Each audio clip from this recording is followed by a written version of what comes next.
Sebab tu kita jangan kerana orang lain buat dosa, kita masuk neraka. Orang lain buat dosa, orang buat dosa tu orang lain. Dia minum arak, dia berzina, kita masuk neraka. Ada ke gitu? Ada lah. Dia berzina, dia bertaubat, kita maki dia. Sebodong, sebengong ni, celaka orang berzina ni, celaka orang minum arak ni, kata huduh-huduh. Allah suruh dakwah, Allah suruh tegur dengan baik, Allah suruh nasihat, kita pergi maki. Dia bertaubat masuk syurga, kita maki dia, kita masuk neraka. Bukan masuk neraka kerana minum arak, masuk neraka kerana maki dia. Dia bertaubat dah. Dan kita nak taubat wan dah dosa kita dengan dia, kena minta maaf. Dan kalau tak minta maaf, tak minta maaf, jawab ya, kekal lah dosa. Dari minta apa, tak lepas lah pasal dosa dengan orang. Maka jangan kerana orang lain buat dosa, orang lain buat salah, kita masuk neraka. Jangan. Allah kata fi jannatin aliyah.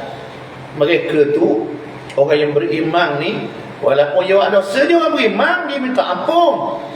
Dia minta ampun, Allah ampun. Besar dalam hadis ada Nabi sebut dosa dia walaupun daripada bumi sampai ke langit, Maha pengampunnya. Allah dah macam kita buat salah, kita ingat apakah mampu, sampai ke mati kita ingat. Allah Maha pengampun, Maha penyayang. Dosa dia tu daripada dalam bumi sampai ke langit, Allah ampun. Cuma syarat, jangan dosa tu dengan orang. Hak dengan orang, minta maaf dengan dia. Dah kali dah maaf dosa lah. Pikul di akhirat pula.